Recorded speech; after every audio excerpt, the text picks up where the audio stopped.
Hello, and welcome to Hard Compound, an American perspective on F1. Son, what are you drinking? Today I have a beer called Esfizio. It's an Italian style Pilsner from Fort Point Beer Company, located in San Francisco.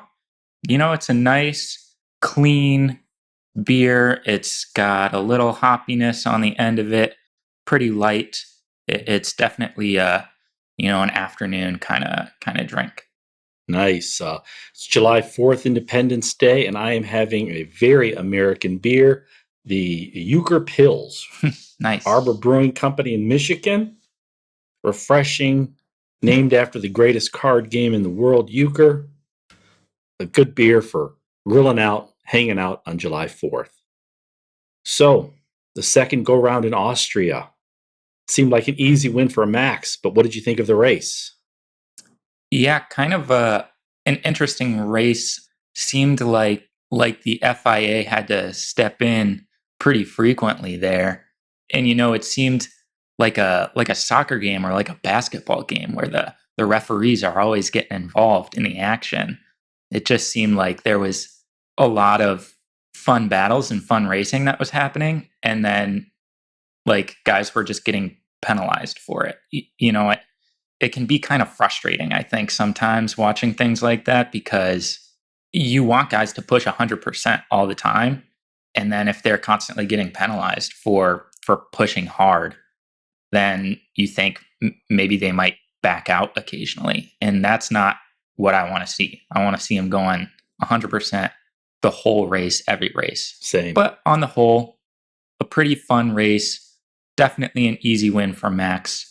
And I think the other two on the podium drove really well today as well. So, Yeah, great race for Max. I mean, he's got that car going as well as anyone.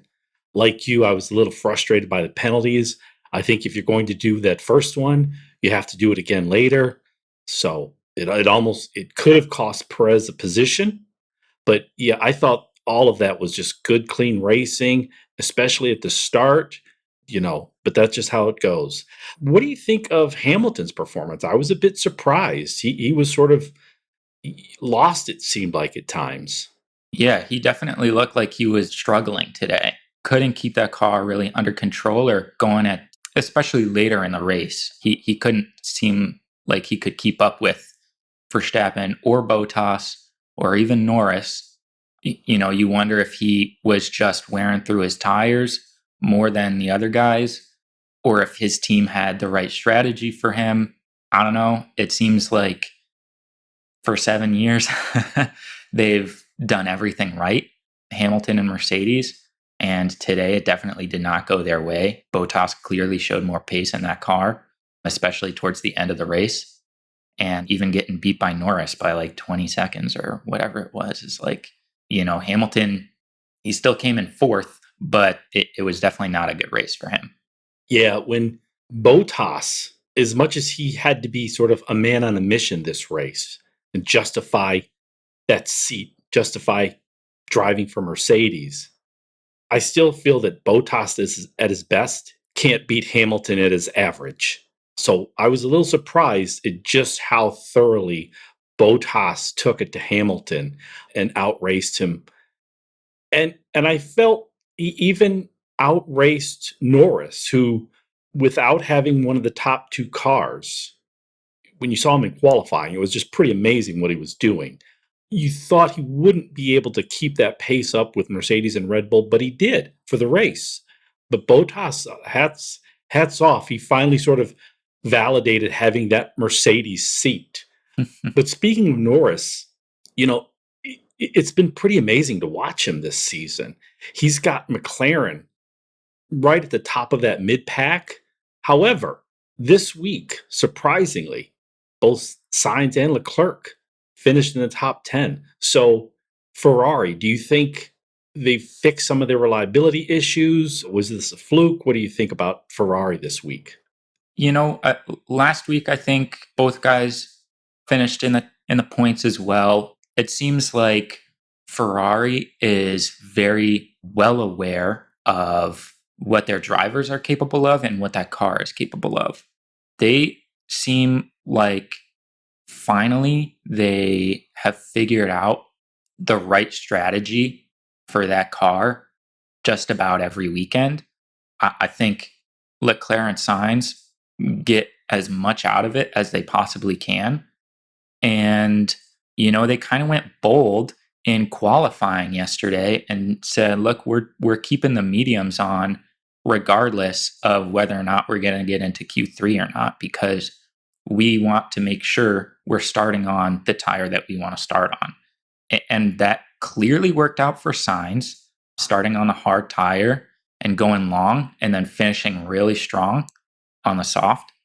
And then Leclerc starting on the mediums, he raced well and I think really should have been able to pass Perez. I think, there were some incidents there in that battle that kind of kept him from passing Perez.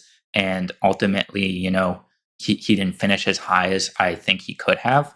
But yeah, those two cars, those two drivers are working out really well for Ferrari, I think. The McLaren seems like it's definitely a faster, a stronger car than the Ferrari, but Ferrari's kind of playing their own game, and it seems like they've kind of figured out where they fit in each week.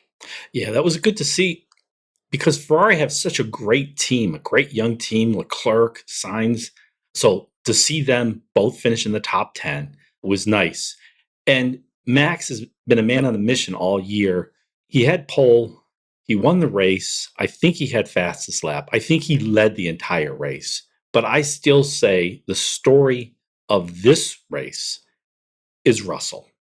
Now, as much as I like George Russell, I think he's clearly made a deal with the devil. And the devil, as the devil does, tricks him. So he's made George Russell an F1 driver, but given him a car that could never even get a point. It was so close. It was so close. Alonso, maybe my favorite driver ever, just passing him with a few laps to go. I was like, Alonso, no, let George get a point. But it wasn't meant to be. How do you think Russell sort of handles this, week after week, doing as well as anyone? I put him up there with Leclerc, up there with Verstappen, but week after week, he can't crack even the top 10. Yeah, I mean, there's clearly a carrot dangling there in front of him. I was with you, though. I was so cheering for Alonso to just back off in the last 3 laps of that race.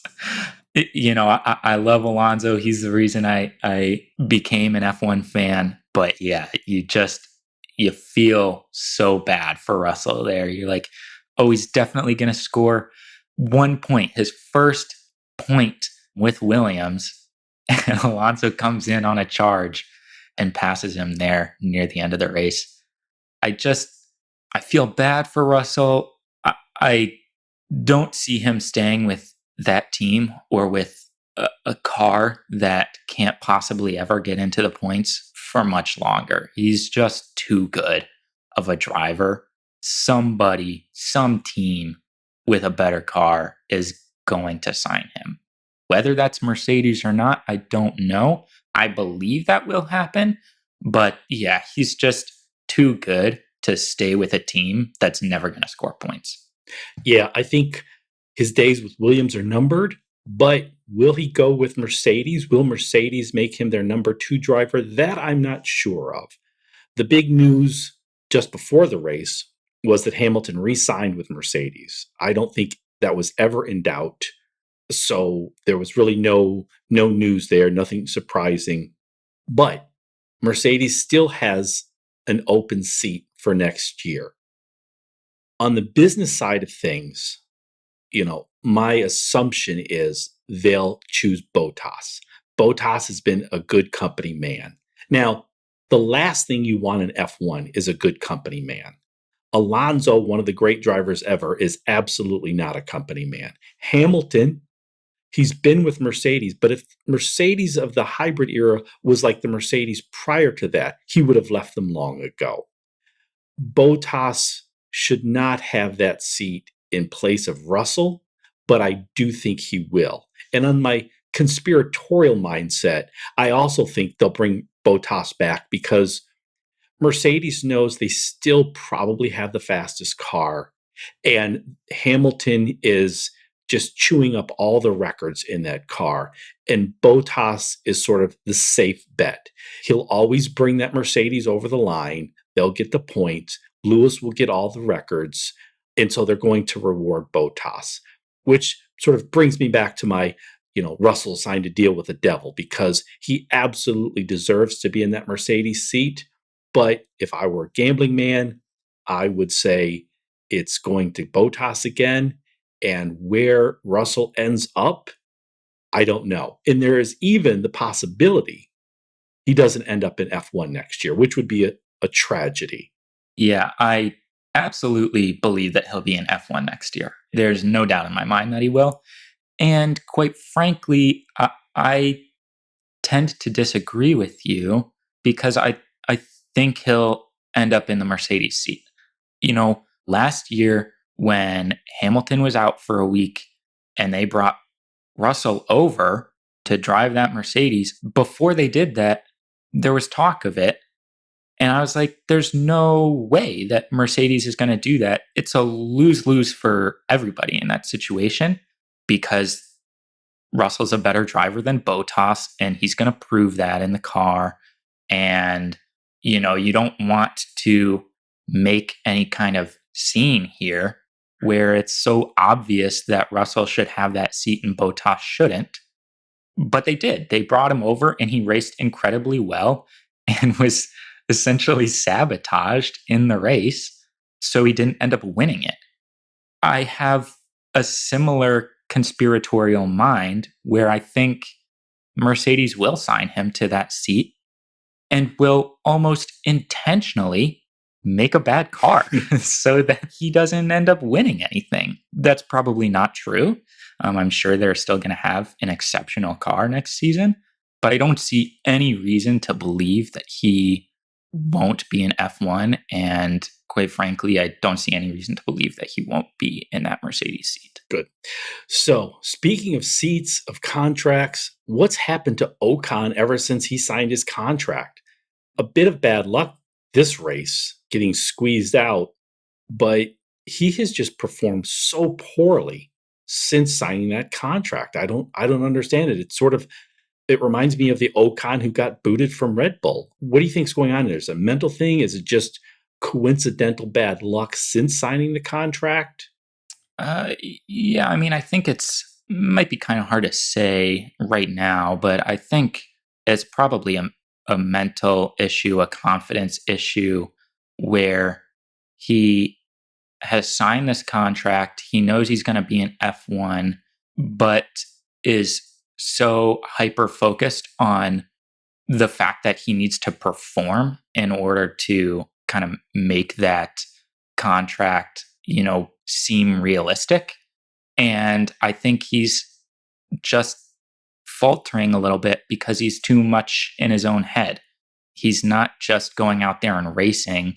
He's going out there and worrying that he's not going to perform to expectations. And I think that's totally screwing him up. And it doesn't help when your teammate is Alonso and is working to out race you, out compete you every single weekend and wants to show you up because he's the old guy on the grid and is a world champion. So I think there's maybe some team issues there as well. But, since signing that contract, he has not looked very good. He had another bad qualifying session this week. And I hope that he gets it together real soon and starts putting that Alpine up in the points again. Yeah, we'll see. Speaking of signing contracts and not living up to expectations, Daniel Ricciardo, week after week, not been able to do much with that McLaren. Norris is easily outcompeting him in qualifying, on the race day, on every level. However, Ricciardo finally did well this week. It was a bad qualifying. So once again, I thought, well, Ricciardo is in his Albon phase where it just seems There's so much mental issues going there, so much pressure. He's just faltering under it. But today, he brought it. Not as great as Norris, who's just driving as well as anyone save Verstappen. But Ricardo seems finally, I think, to figure out the McLaren and is maybe going forward ready to justify that seat. What did you think of Ricardo's performance? Yeah, well, this week he definitely showed up on race day, which was nice to see. Like you said, he had a really poor qualifying yesterday, and he got that car into the points. He was pretty scrappy through most of the day, but you know, I think when we're talking about Ricardo, he shouldn't be scrappy and getting up into the points. He should be vying for a top 4 spot, a podium every week, like Norris is. Norris is in the battle with the Mercedes and the Red Bulls, it seems like, every week. Ricardo is in a battle with the Ferraris and the AlphaTauris and the Alpines. They're not on the same level right now. And Ricardo is an extremely talented driver, and he's a veteran driver, and you really expect a lot more from him. This week, he gave you a little taste of what he can do, but he's better, or he should be better than even this performance Yeah, this week. yeah, I agree. I do think that this, I'm going to make the assumption this sort of marks a turnaround. However, you're right that McLaren should be just after the Mercedes and Red Bulls. And with Ricardo, it's sort of vying with the AlphaTauris and the Aston. So he needs to do better week to week. However, it's funny, I was thinking because Ricardo actually got in the points today, I was thinking back to his first win, which was in Montreal, which got me thinking about the time you and I were in Montreal. I wanted to check out the track. We drove toward the track. I was looking around for it, couldn't see it. And then all of a sudden, we just sort of stumbled my way onto the track, and it was open. I mean, there were people jogging around, but the track was open. I was shocked that I could just get the car in there and do a few laps. I think if memory serves, I sort of handed the wheel over to you at that time. I wish we had a better car rather than an SUV, but it was great actually driving on an official F1 track. Yeah. I don't know if the track maintenance people would be very happy with us, but yeah, no, that was a fun time because we were trying to figure out how to spend the day in Montreal, and decided we would go check out the Villeneuve circuit. So we drove over there, and we can see the big casino there and know that the track is around there, right? And so eventually we just kind of drive down onto it, and yeah, people are cycling there, they're walking around or jogging on the track as if it's just like a trail. And then we pull up in our big Honda Pilot and just totally ignore the 25-mile-an-hour signs and really try to put in I don't know, as best a lap we can do in that car. That was a lot of fun, a really cool experience. It's not that often, I don't think, that you can get on and drive on an F1 track. And, we did. Didn't get yelled at, didn't get pulled over. It was a good day. It was. Yeah, it was. That was a good day. Now, someone who didn't have a good day, near the end of the race, Raikkonen and Vettel. I think, was it Vettel's brakes that locked up? I'm not sure. And so to segue into our engineering segment, if you could talk about that lockup and what brake lockups are, because a lot of our listeners, a lot are American fans, just sort of learning about F1, and they're going to hear a lot about brakes and lockups. If you could just sort of give an explainer on that. Yeah, yeah. So that was kind of an interesting incident because I think actually there were 3 cars in a row there that kind of locked up in that turn, and then coming out of it, Raikkonen and Vettel had it coming together. So naturally, though, F1 cars don't have ABS, so there's no sort of automatic way to not lock up your wheels, your brakes. So drivers really do have to get their braking just right in order not to lock their brakes. And basically, a lockup means that too much force is applied to the brakes, which causes the brake discs and sort of wheels to rotate slower than the car is moving forward. And so your wheels are going to start scraping along the track. And that's when you see the big cloud of white smoke. So lockups have a lot to do with the amount of grip you have from your tires on the track, which is why when you have cold tires or really worn tires, you don't have as much grip on the track. And so if you apply sort of what you would expect the normal amount of force to be on the brakes, you're actually going to lock them up easier because you don't have the same amount of grip on the track. And so your tires are going to start rotating slower than your car is moving forward. And like I said, that's when you get the tire scraping along the track in the white smoke. Nice. Thanks. It's funny how often we hear that and we see it. And a quick follow up, is that mostly on the driver's side, or is that the car or the team? Because we do see that there's been some sort of famous recent incidents. Hamilton lost a race from locking up. Leclerc last year, I believe, lost a podium from locking up. But most of the lockups we see come from the back of the pack. Is that the driver? Is that the car? So it's less of an engineering issue than it is a driver input issue. So a lot of the time, in like Hamilton's case in Baku, he just totally missed what he was supposed to do. And so he locked up his brakes and he went right through the corner and didn't get any points in that race. But sometimes when you see it in the back of the pack, it's more an issue of those drivers are trying to gauge the driver's speed in front of them.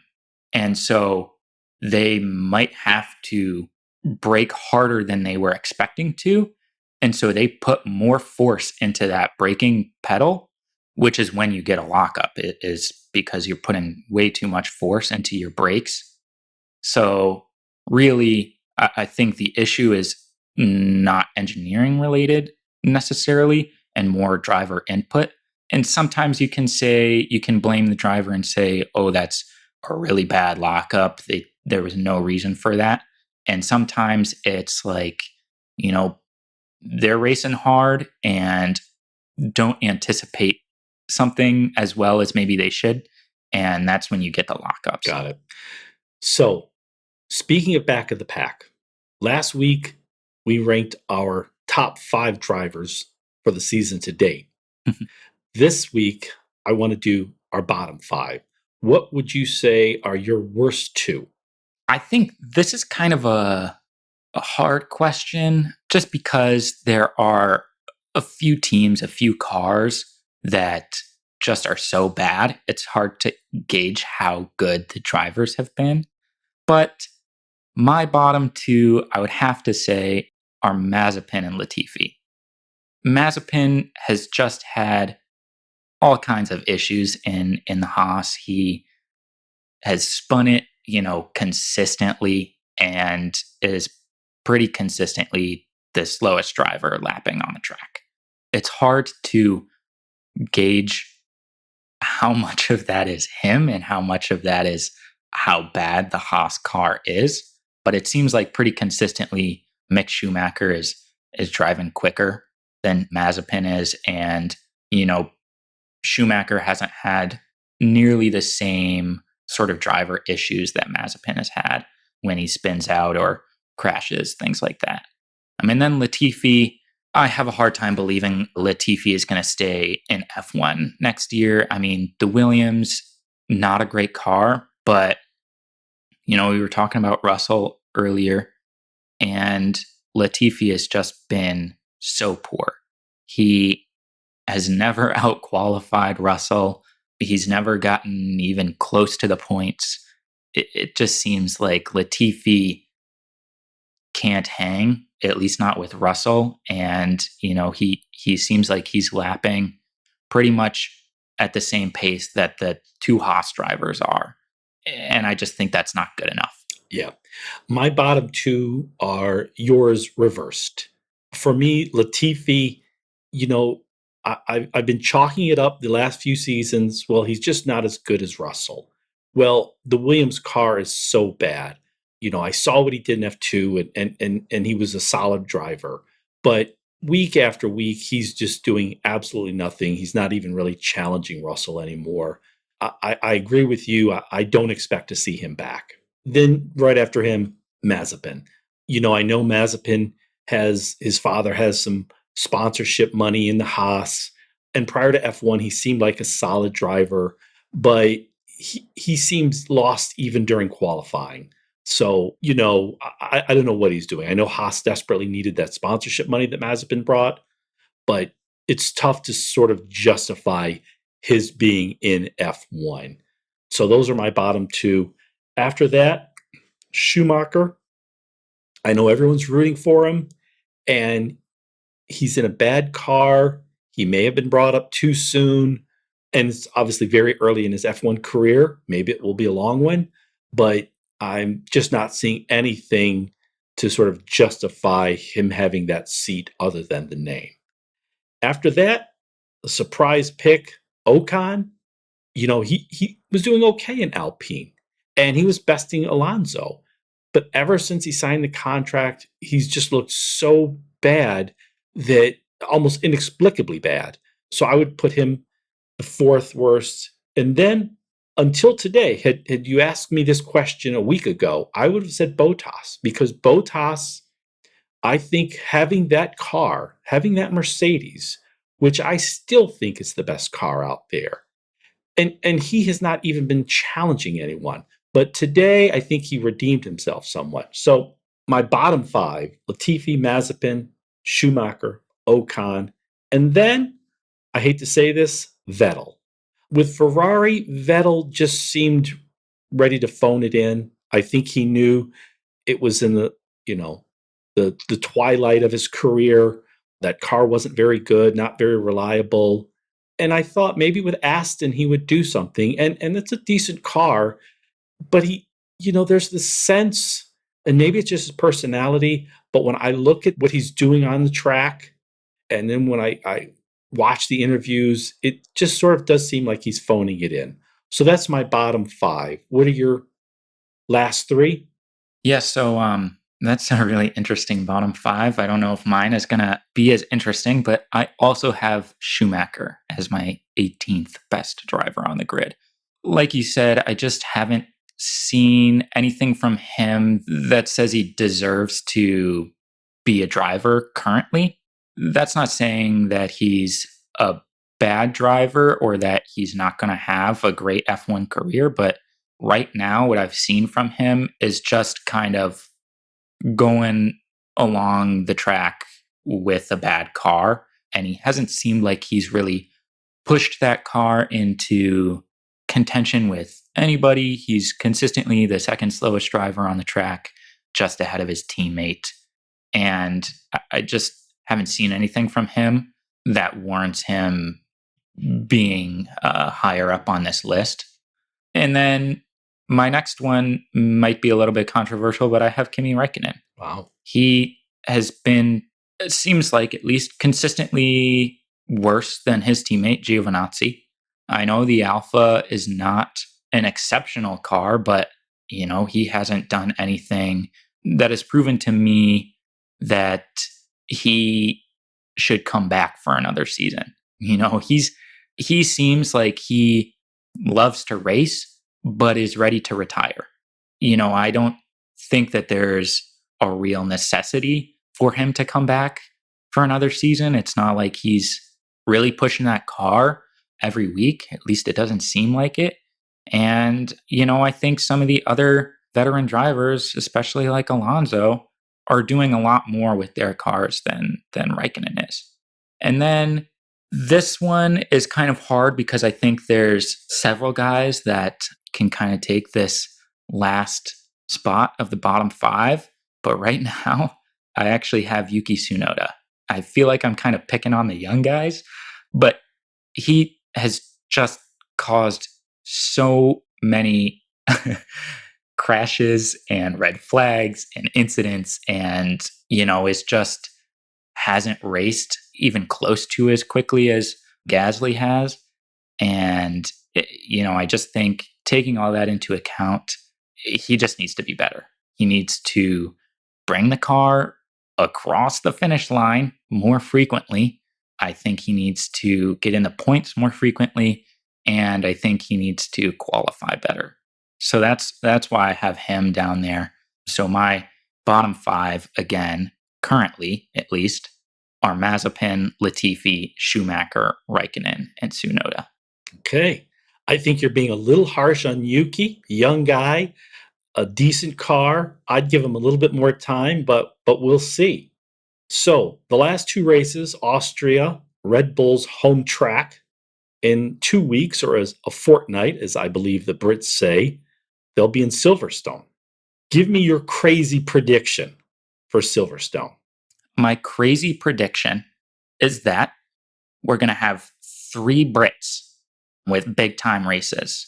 We're going to have Hamilton and Norris both on the podium, and Russell is going to score some points. I love it. I love it. My crazy prediction, I can't top that. That would be an awesome one to see. Hamilton, Norris both on the podium, Russell finally getting a point for Williams. That would be an awesome one. So I think that is a great crazy prediction, and we'll see in 2 weeks. So I think that will do it for this episode. I want to thank everyone, and we'll talk to you again in about a week.